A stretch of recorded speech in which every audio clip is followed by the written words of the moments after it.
माझ्या भाग्याचं माझ्या सौख्याचं लीण सोन्याचं माझं कुंकू रोज पूजिते रोज जपिते लाख मोलाचं माझं कुंकू हा हा हा कुंकू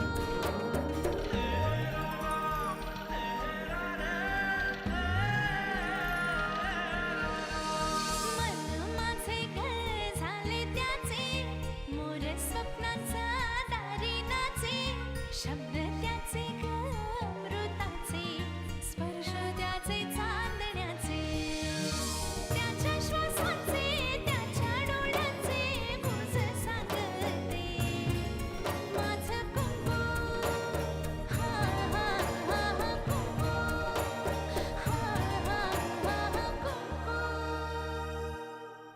आणि का फालतू सिनेमासाठी मी कशाला चोरी करीन? आता निदान हे तरी नक्की झालं की गण्याने पैसे चोरलेले नाहीत. अगं आत्या हात जोडतो तुझ्या समोर.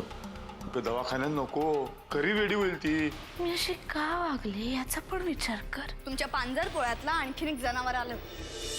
मी जाते बाबा इथून, नाहीतर हे पिसाळलेलं जनावर माझा गळा धरायचं. आईल्या घर सोडून कुठे जाणार तुम्ही? हा एक ठिकाण आहे की माझं जन्मस्थान रामावती. तुम्ही त्याला कुठेही जाऊ देणार नाही. तुम्हाला जायचं असेल तुम्ही जा. तुम्ही तर इकडेच राहिलो हो ना. नाही जानकी, हा सगळा खटाटोप ते माझ्यासाठीच करतायत ना. माझं कुंकू जिथे जाईल मीही तिथेच राहणार.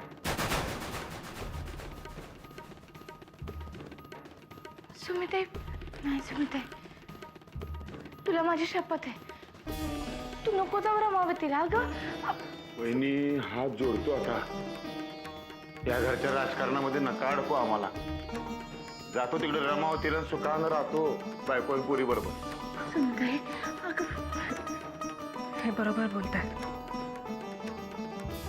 आणि तूही आता कुठल्याही शब्दांमध्ये मला अडकवू नकोस जानकी. सुमिते, मला अजून वहिनी वहिनी आता काय बोलूच नका तुम्ही. आम्हाला अडवू नका वहिनी. हे बाई तू कशाला उभी आहे? बॅग भरायला घे. मी जरा दादाशी बोलून येतो.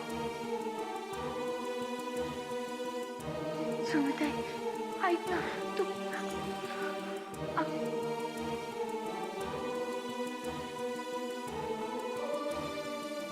सुमिते, अगं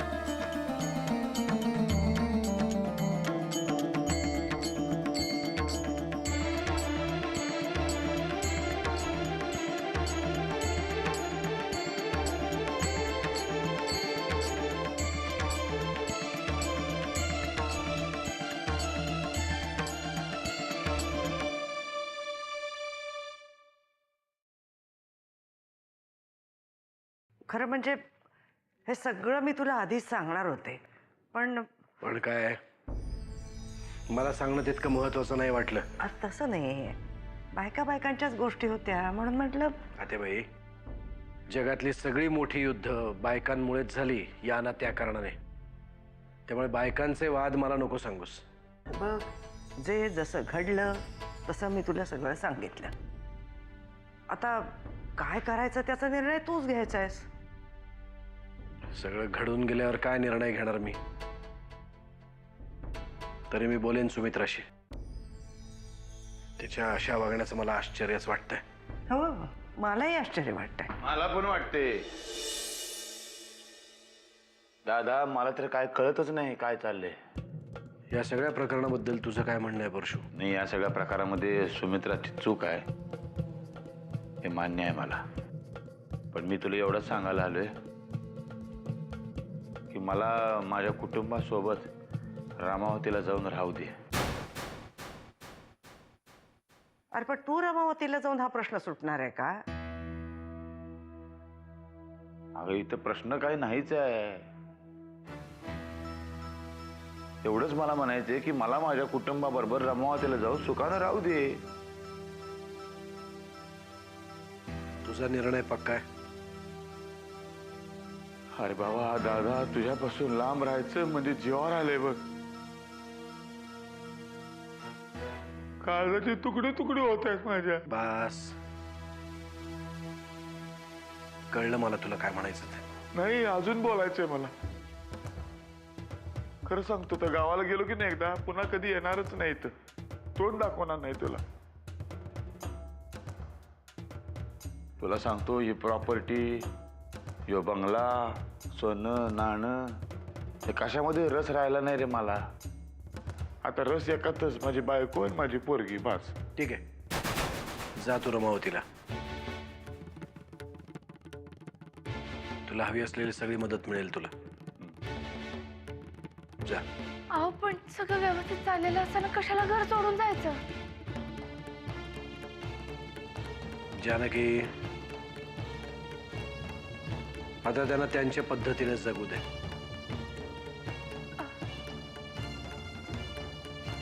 जा तू परशु.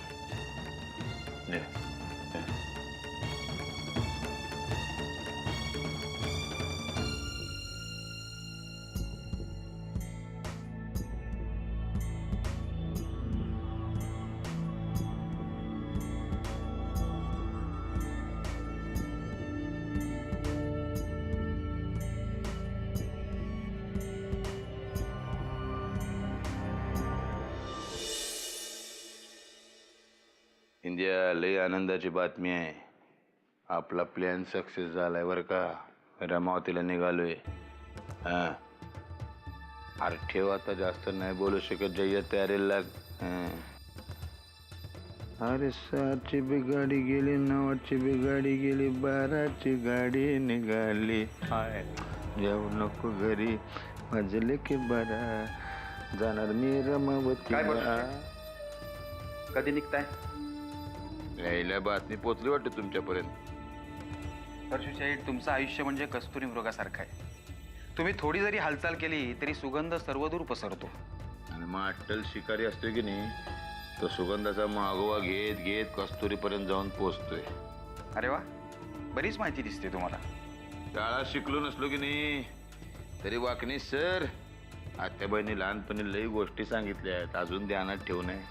अच्छा, म्हणजे लहानपणापासून तुम्ही असेच आहात तर? असे म्हणजे? असे म्हणजे लोकांच्या दुखऱ्या जागा ओळखणारे.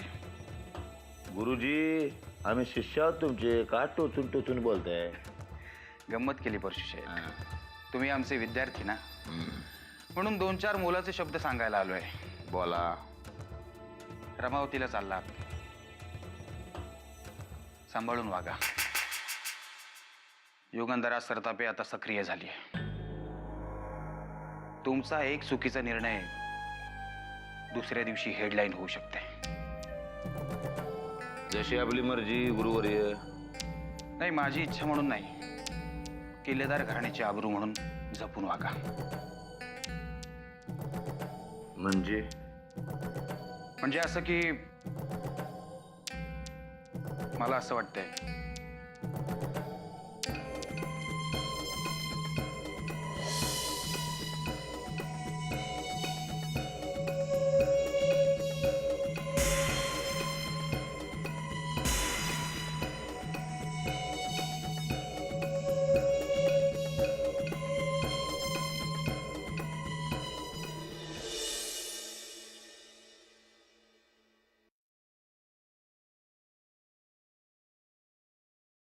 अमृता, सुमिताईला काही झालं नाहीये. ती एकदम ठीक आहे. उलट तिला काहीतरी झालं असं दाखवलं जातंय नुसतं ग.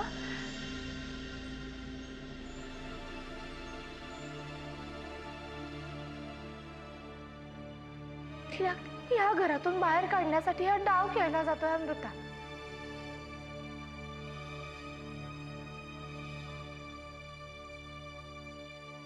आता सगळं स्पष्टच बोलते. परशुदादांच्या मनात काहीतरी काळं पेर आहे.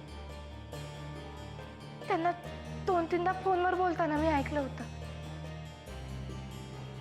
मी ज्याला त्याला सांगायचा प्रयत्न करते, कोणी माझ्याकडे लक्षच देत नाहीये. तुला कळतंय का मला काय म्हणायचंय ते? हा, इथे माझेच प्रश्न मला सोडवता येत नाही. मी काय कोणाचे प्रश्न सोडवणार? आपण सुमिताईसाठी काहीतरी केलं पाहिजे. जे काही करायचंय ना ते तू कर. कारण जसा गण्यात तुझा भाऊ आहे तशी सुमिताई सुद्धा तुझीच आहे ना. त्यामुळे तुमचं तुम्हीच काय ते बघून घे.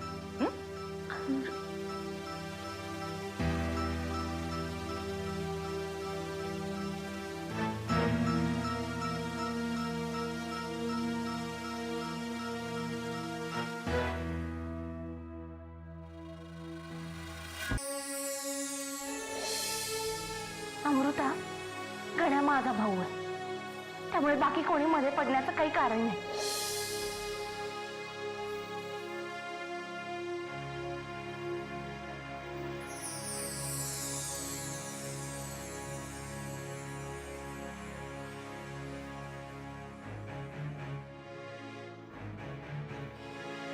अमृता, अगं का बोलत नाही आहेस माझ्याशी? रागाच्या भरात एखाद दुसरा शब्द निघून गेला असेल. असं का वागतीयस? एवढं का मनाला लावून घेतीयस?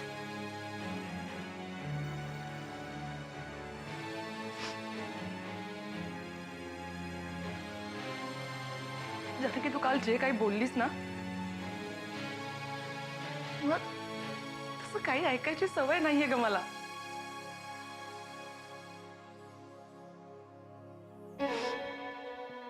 कसं आहे ना,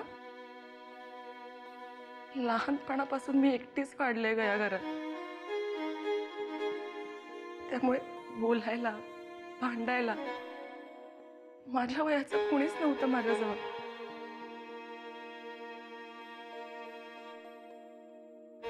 आणि मग इतक्या वर्षांनी तू आणि गण्या आल्यावर मला माझ्या वयाचं कोणीतरी भेटलं, त्याच्याशी मी बोलेन भांडेन असं कोणीतरी.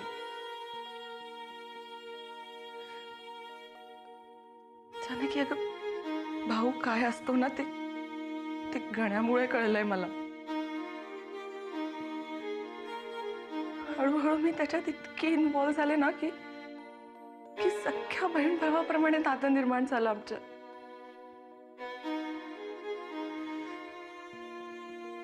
पण काल अचानक तू रागाच्या भरात जे काही बोललीस ना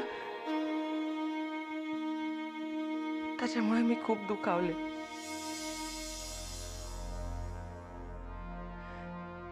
की मी खरंच इतका जीव कधीच कोणावर नाही लावला जितका गण्यावर लावलाय.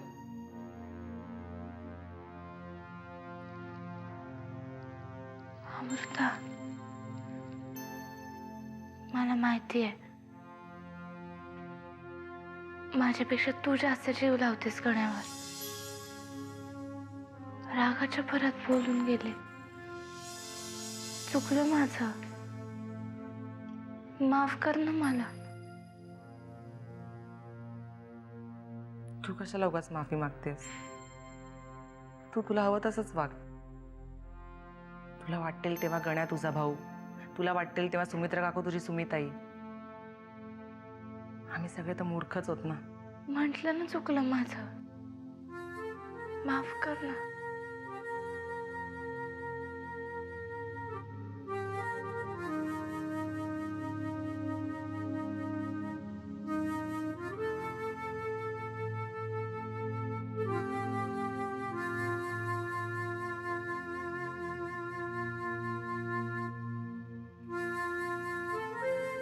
अमृता, सुमिताई रमावतीला चाललीये ग, आणि यांनी पण तिला परवानगी दिलीये. तू नको काळजी करूस. तुझा जो पांडुरंग आहे ना त्याचे हात जरी कमरेवर असले ना तरी कृपादृष्टी कायम तुझ्यावर आहे.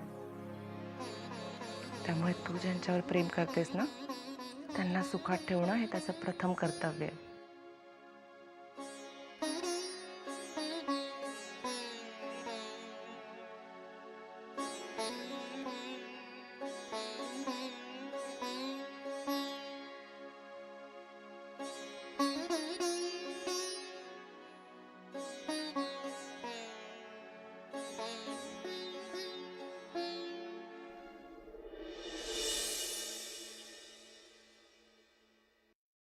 आयुष्यभर असं ऐकून न ऐकल्यासारखंच करणार आहात का?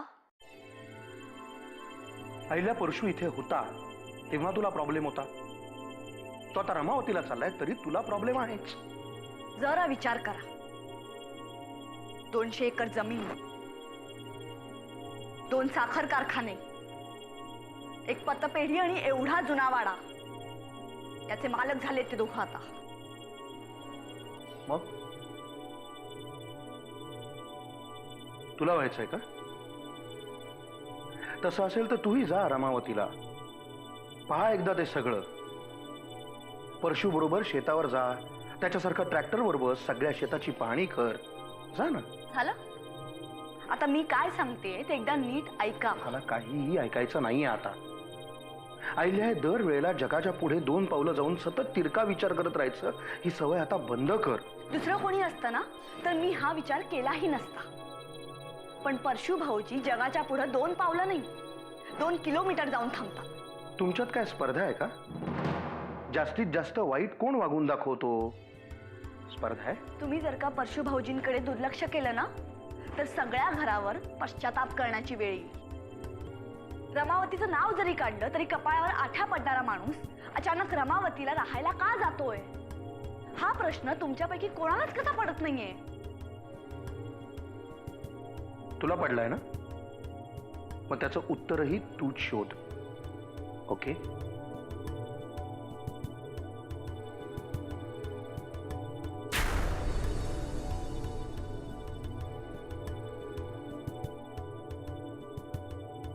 शेवटी या घराला पडलेले सगळेच प्रश्न मलाच सोडवायचे.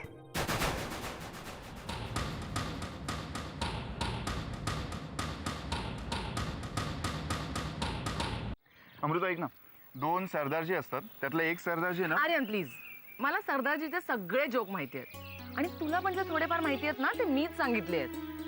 ठीक आहे, तो माहिती आहे. एक मुंगी असते, मुंगी हत्तीला जाऊन सांगते की मैं तुम्हारे बच्चे की माँ बनने वाली हूँ. आर्यन नवीन जोक सांग ना कुठला तरी. तो माहिती आहे. एक साप असतो, साप नाग असतो, नाग सापाला जाऊन म्हणतो ए सापड्या. आणि साप नागाला जाऊन म्हणतो ए नागड्या.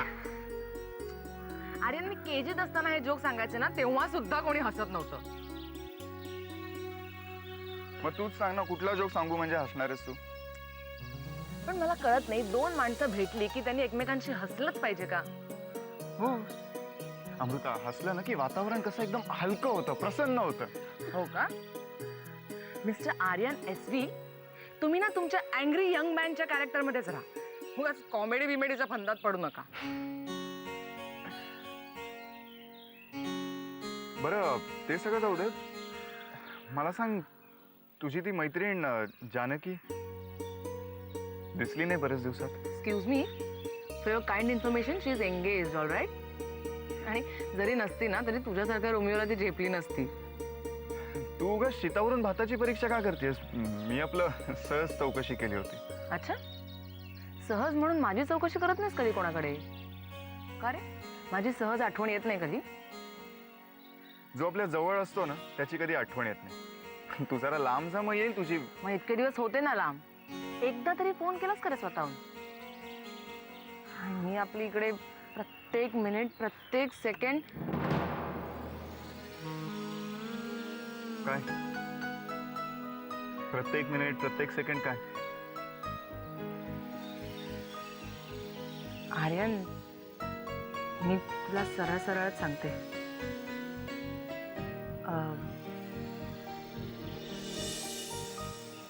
सांग, पण मला आधी सांग, तू भेळ खाणार? हा? भेळ? अरे मी काहीतरी सांगते ना तुला. ते सांग, त्याच्या आधी भेळ खाणार का? मी भेळ घेऊन आलो. हा बस आलोच. आर्यन,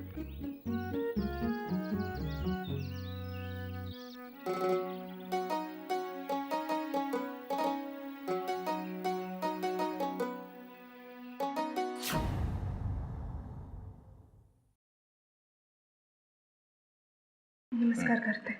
राहू दे.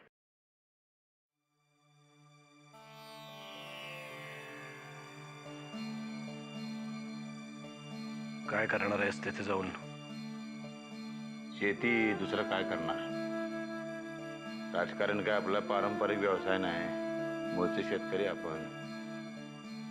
धरणी मातेचं ऋण फेडणार.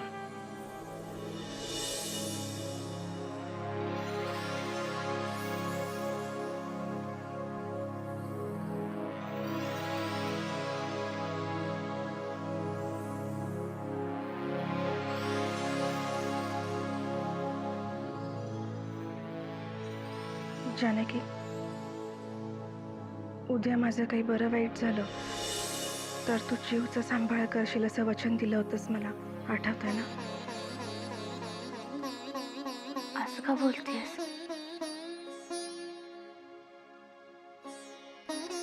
आधी ठीक होतं, पण आता तुमचं चांगलं चाललंय ना? तुला असं कोणी सांगितलं की सगळं चांगलं चालू असताना मध्ये काही वाईट घडत नाही म्हणून?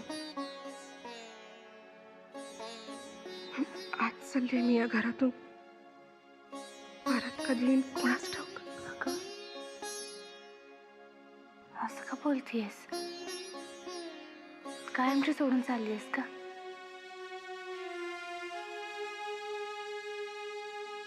सुमिताई, तू माझ्यापासून काही लपवत नाहीयेस ना?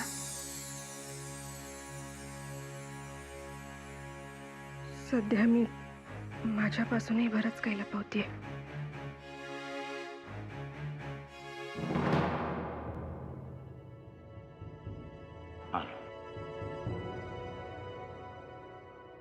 येतो आत्या. हा, औक्षवंत. नमस्कार करा. असू दे. असं होऊ दे.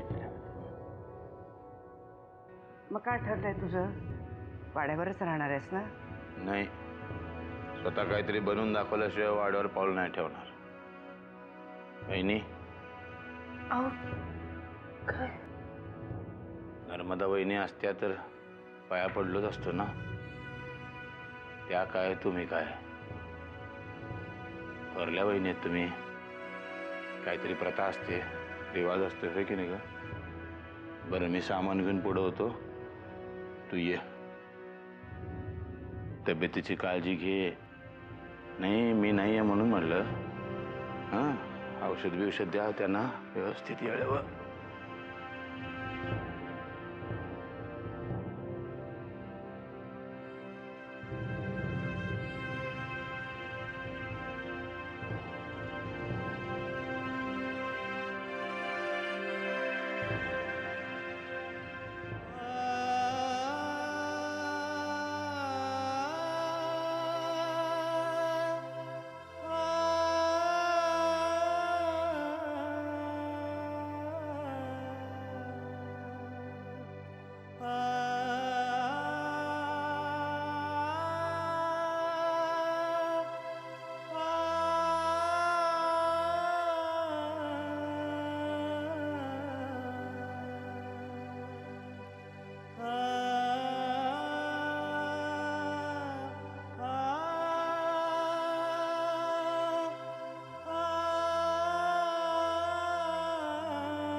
काळजी घे.